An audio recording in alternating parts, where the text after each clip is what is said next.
On a sunny Sunday afternoon in Suffolk, Keith Pryor, a 48-year-old gamekeeper, decided to go for a walk with his friend Adrian and Adrian's partner, Helen.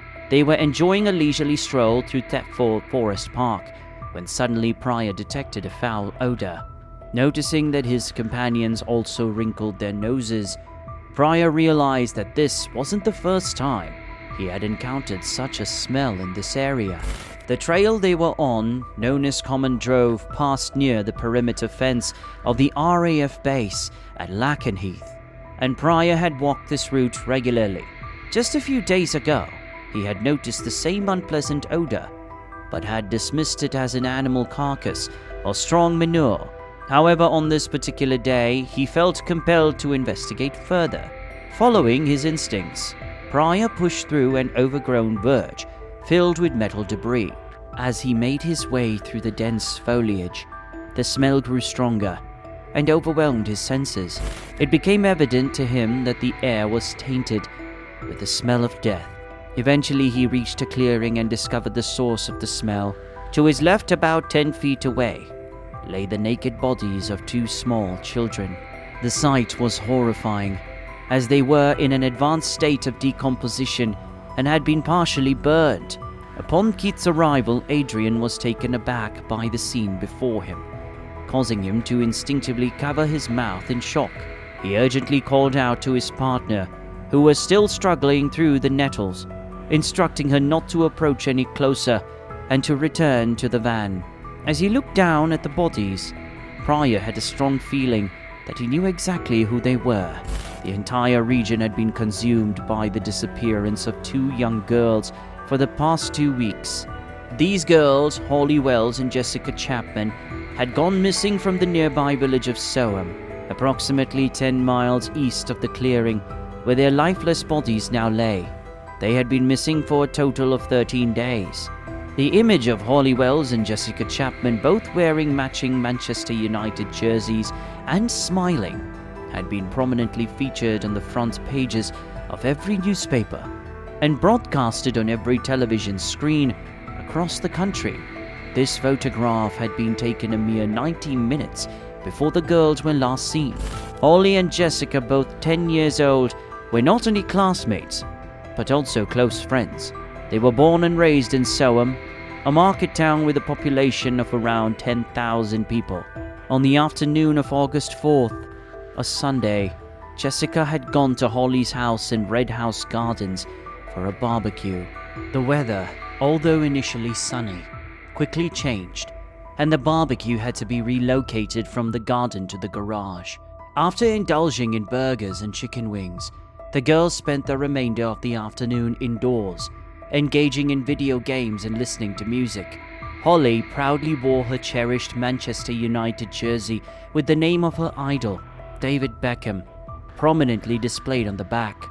In an attempt to match her friend, Jessica borrowed Holly's brother's jersey. Around 15 minutes past 6, the girls quietly left the house without informing anyone and made their way to the nearby sports center, where they purchased sweets from a vending machine. Since it was summertime, they were permitted to be outside the front of the house, unaccompanied until 8:30 p.m., where darkness began to set in. A few minutes after the designated curfew for the girls, Holly's parents, Kevin and Nicola, who were entertaining guests downstairs, realized that the girls were not inside the house. By 8:45, their concern grew. Holly was consistently well behaved and never arrived home late. Jessica was no exception. Unable to wait any longer, Kevin and his son Oliver hopped on their bicycles and circled the neighborhood multiple times, calling out the girls' names as they pedaled. However, there was no sign of them. Convinced that something was seriously amiss, Kevin and Nicola contacted the police. Both the Wells and Chapman families took to the streets of Soham that night, accompanied by numerous volunteers, but they faced unfavorable weather conditions. Shortly after the authorities arrived, a dense fog descended on the area, severely limiting visibility. The poor conditions forced a police helicopter to be called back, and the search party's torches became almost useless. Their vision was greatly impaired, but they persevered, with many of them staying out throughout the night. News of the girls' disappearance quickly spread in the small town of Soham. The following evening, the number of people involved in the search had grown to over 500 locals. They expanded their search to the fields and lanes on the outskirts of town, continuing until the early hours of the morning. Meanwhile, the authorities conducted interviews with neighbors and anyone who was present in the area on the night in question. Gradually, they began to piece together the girls' last known movements. According to CCTV footage, Holly and Jessica were seen arriving at their local sports center just before 6:30 p.m. Shortly after, a man named Mark Tuck reported to the authorities that he had seen the girls walking down Sand Street, only 5 minutes away from Holly's home. He excitedly pointed them out to his wife, referring to them as two little Beckhams. Another witness, a woman residing in the nearby village of Little Thetford, informed the police that she had seen the girls walking past her home on the morning of August the 5th, the day after they went missing. However, the police were particularly interested in the statement given by Ian Hunt, a 28-year-old caretaker from Grimsby. Hunt lived on College Close and was acquainted with the girls through his partner, Maxine Carr, who worked as a voluntary support assistant at St. Andrew's Primary School, the same school Holly and Jessica attended. Huntley informed the authorities that on the day the girls disappeared, he had been out on the front steps of his home, about half a mile from the Wells house, giving his dog a walk. He ceased his activities and engaged in a brief conversation with them. They inquired about Maxine and whether she had managed to secure a full-time job at the school. Huntley informed them that Carr, who was inside the house at the time and had not seen or spoken to the girls, unfortunately did not get the position. Holly and Jessica asked him to convey their apologies to her and bid farewell before continuing their journey towards the local library. Huntley's statement, given the day after the girls went missing, indicated that he was the last known person to have interacted with them. According to the police's knowledge, at this stage, the investigation had intensified significantly. The authorities believed that the girls had been abducted. More than 400 police officers from over 25 different forces were deployed to Salem. They meticulously searched each house for additional clues about the girls' whereabouts and thoroughly combed through the entire town. They even received assistance from U.S. Air Force troops stationed at nearby bases who temporarily suspended their regular duties to aid in the search. In total, the police conducted interviews with nearly 3,000 individuals throughout the course of the investigation. Furthermore, all sex offenders in the vicinity were brought in for interrogation. Within a week of the girls' disappearance, more than 250 individuals from various parts of the UK were interviewed. However, all of them were eventually ruled out as suspects. On Tuesday, August the 13th, the police received a call they had been dreading. At approximately 4 p.m., a jogger contacted them after stumbling upon what he believed to be two freshly dug graves during his afternoon run. He also claimed to have heard girls' screams in the same area on the night Holly and Jessica went missing. Responding swiftly, the police arrived at the scene, cordoned off the area. By nightfall, the site, located about 10 miles from Soham in the New Market Woods, was illuminated by torchlights and filled with radio communication. News of the potential burial site quickly spread throughout Soham. As the police meticulously searched and excavated, the families anxiously awaited news, fearing the worst. Crime scene investigators tirelessly worked through the night, and as the sun began to rise the following morning, they finally ceased their efforts. To everyone's relief, it turned out that the disturbed mounds of earth were merely badger sets.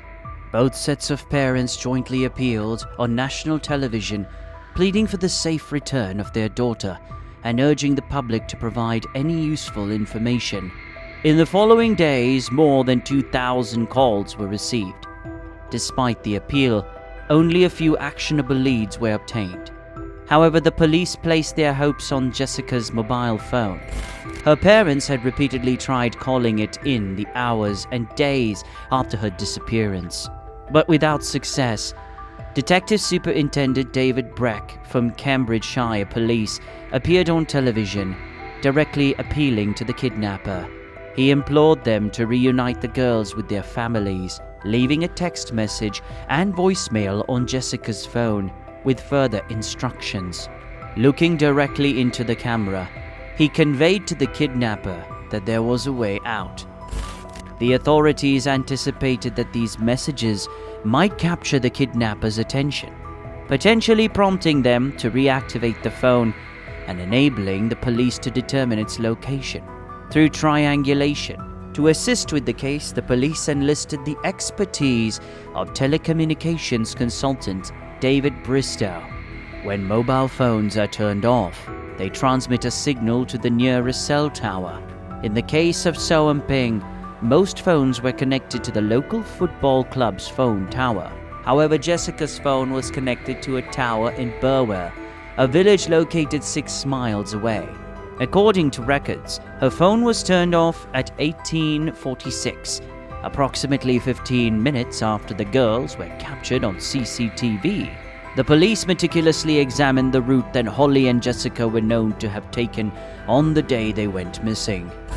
The only stop they made, which would have resulted in the phone connecting to the Burwell Tower, was right outside Ian Huntley's residence.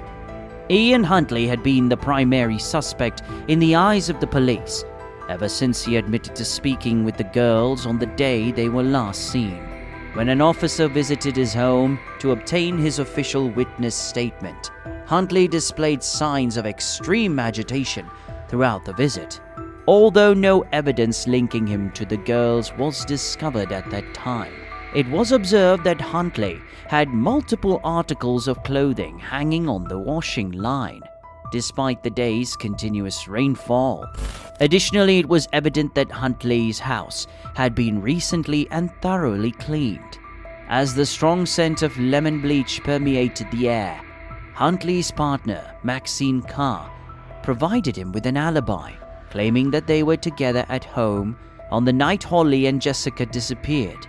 In the days and weeks following the girls' disappearance, Huntley frequently engaged with the media, making multiple television appearances where he expressed his hopes for their safe return. He also persistently sought updates from the police regarding the progress of their investigation, posing questions that raised suspicion, such as the duration it would take for DNA evidence left at a crime scene to degrade. Carr followed the lead of her partner, expressing to the media that if they had known then what they know now, they could have taken action to prevent the incident.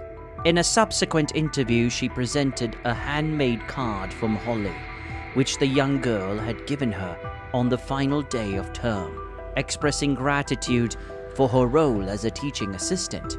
On August 5th, the day after the girls went missing, Huntley, who worked as a caretaker at Soham Village College, allowed the police to enter the premises as part of their extensive search.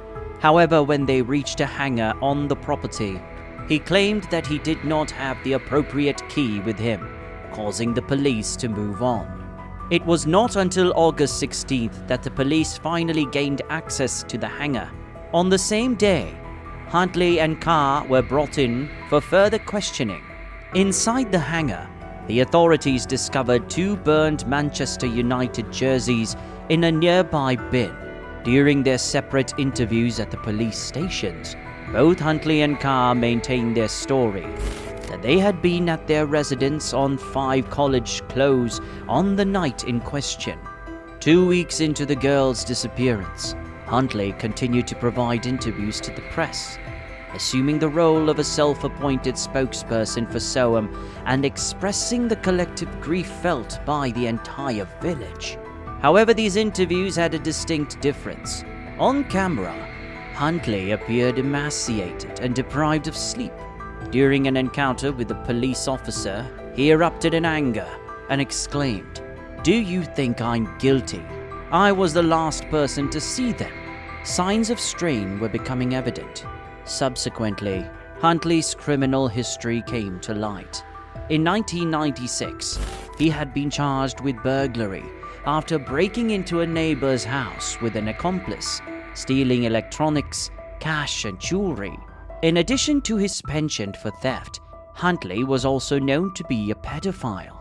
Multiple reports had been made to the police regarding his involvement in sexual relationships with minors, one of whom was only 13 years old. Furthermore, he fathered a child with a 15-year-old girl who gave birth in 1998. Despite these alarming incidents, Huntley managed to evade charges as the victims denied any involvement with him when questioned by the police at the time.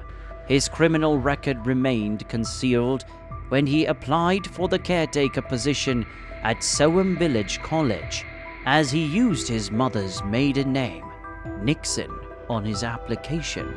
Huntley and his partner, Maxine Carr, were apprehended in the early hours of August 17th on suspicion of abduction and murder. Less than 12 hours after Huntley's arrest, the bodies of the girls were discovered in the clearing at Common Grove. The initial hypothesis was that the murders were not premeditated. It was believed that Huntley had enticed the girls into his home after they arrived at his doorstep, where he proceeded to strangle them. This explained the need for the subsequent cleanup. The coroner's report, although unable to determine the exact cause of death due to the advanced decomposition, indicated that asphyxiation was the most probable scenario. Huntley then placed the bodies in the trunk of his car and transported them to the disposal site, where he burned them. He also disposed of their clothing in the hangar.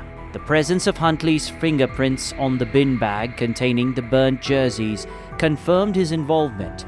Further investigation of the hangar revealed dark discoloration on the cobwebs near the bin, suggesting that the jerseys had been burned inside the hangar by someone who had access to the building. These cobwebs were also found to be coated in smoke residue. Additionally, hair belonging to Huntley was discovered in the same bin as the burned clothing. Marion Clift, a resident of Grimsby and neighbor to Maxine Carr's mother, provided a statement to the police regarding an incident she witnessed 2 days after the murders.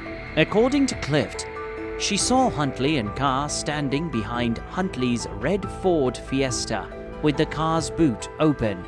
Huntley appeared pale and shaken as he stared into the boot for some time, while Carr was crying. When they realized they were being watched, Huntley quickly closed the boot. At this point, Huntley's home had already been thoroughly searched by forensic specialists, who tested and catalogued over 8,000 items. Among the findings were 49 fibers from the girls' football jerseys, which were discovered at the property.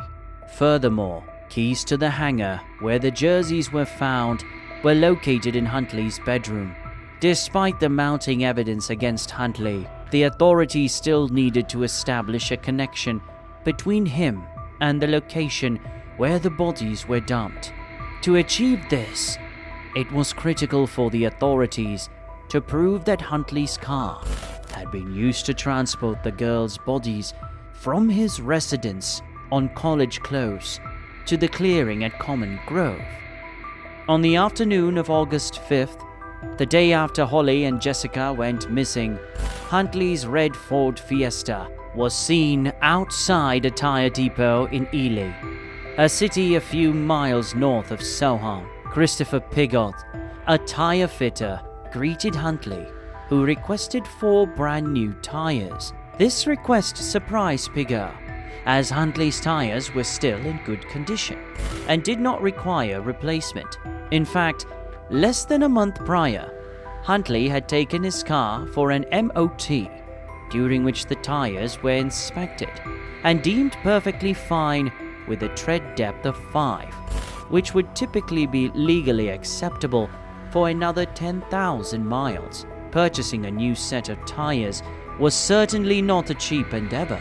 Nevertheless, Huntley insisted on discarding the 4 tires he had and replacing them with a pristine set, costing him £100. However, Huntley remained adamant about replacing his existing set of 4 tires with a brand new one. Despite the hefty price tag of £100, Pigott, on the other hand, was not inclined to decline the business opportunity. The tire fitter efficiently completed the task in less than an hour. Nevertheless, an unusual incident occurred when it was time for payment.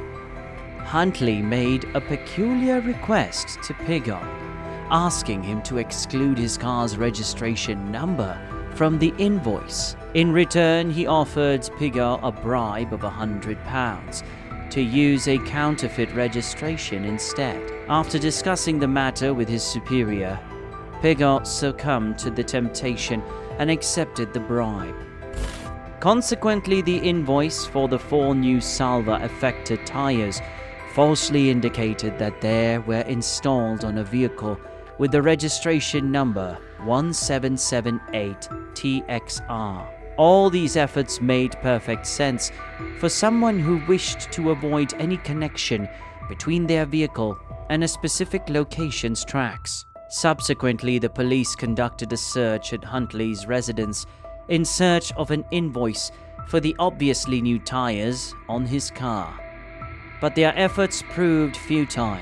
Furthermore, it eventually came to light that a phone call was made to Huntley's mobile phone at approximately 3:16 p.m., placing the signal in Ely just 20 minutes prior to the issuance of the tire invoice. Dr. Andrew Moncrief, a forensic geologist, was enlisted in the hopes of establishing the location of Huntley's car at Common Grove. This particular road, which Huntley would have had to utilize to reach the clearing, possessed a distinct characteristic that set it apart from the other roads in the vicinity.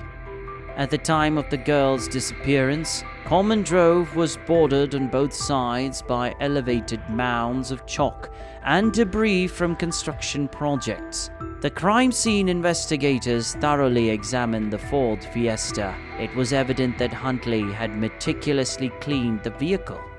However, the seasoned forensic team knew precisely where to focus their attention. They meticulously inspected all the hard-to-reach areas that had proven to be the downfall of numerous criminals throughout the years. Eventually, they managed to retrieve soil samples from the car's suspension and footwells, which were then subjected to a palynological analysis. Palynologists create a pollen profile of a specific area over a designated period by extracting, identifying, and quantifying the pollen in each level of a continuous sequence of soil depths. This pollen profile can be graphically represented. Furthermore, they successfully matched the pollen discovered on Huntley's shoes and in his car with the pollen obtained from the ditch where the bodies were discovered. Upon examining the soil samples, it became evident that the soil found in Huntley's car was an exact match for the soil on Common Grove.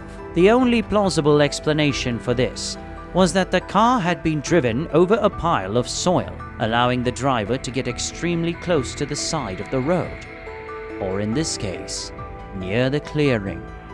Finally, a pair of scissors retrieved from the car's trunk was found to be covered in fibers from the girls' jerseys. On August 20th, a little over 2 weeks after Holly and Jessica had initially disappeared, Ian Huntley was formally charged with their murders.